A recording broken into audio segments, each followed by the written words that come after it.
नवम स्थानातील शुक्र त्या व्यक्तीला अतिशय निरोगी दीर्घायुषी बनवतो व ह्यांच्या बरोबरची जी लोक आहेत किंवा जी माणसं आहेत, बंधू, पुत्र, नोकर चाकर, ही अतिशय ह्यांना चांगली भेटतात व ह्यांची काळजी घेतात.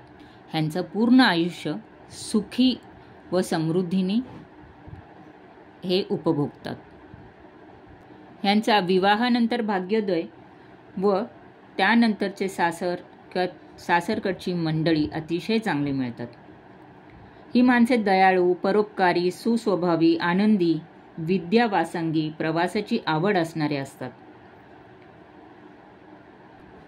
यांना उच्च शिक्षणाची खूप आवड असते व ते मिळवतातच. परदेशात यश, कीर्ती ह्याची सुद्धा त्यांचे खूप ॲम्बिशन असते. काव्य, नाटके, शायरी, कथा, कादंबऱ्या, गायन, वादन, नृत्य, चित्रकला, पेंटिंग, शिल्पकला, अभिनय, नकला करणे, विविध खेळ अशी सर्व त्यांना आवड असते किंवा अशा क्षेत्रामध्ये ते त्यांचं नावलौकिक कमवू शकतात. बरेच वेळा हा शुक्र परदेशातील लाईफ पार्टनर सुद्धा सूचक आहे किंवा लाईफ पार्टनर होणे.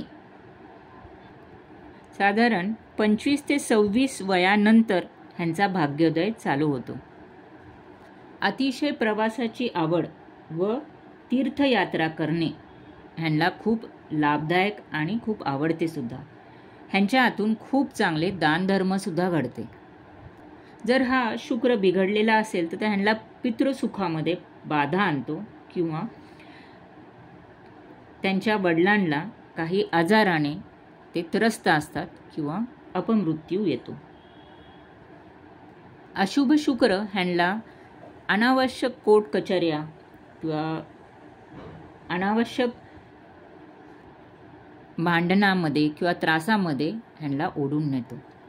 तर ह्या शुक्रासाठी किंवा अशुभ शुक्रासाठी ह्यांनी तीर्थयात्रेला जाणे व मनापासून देवाची भक्ती करणे खूप गरजेचे आहे.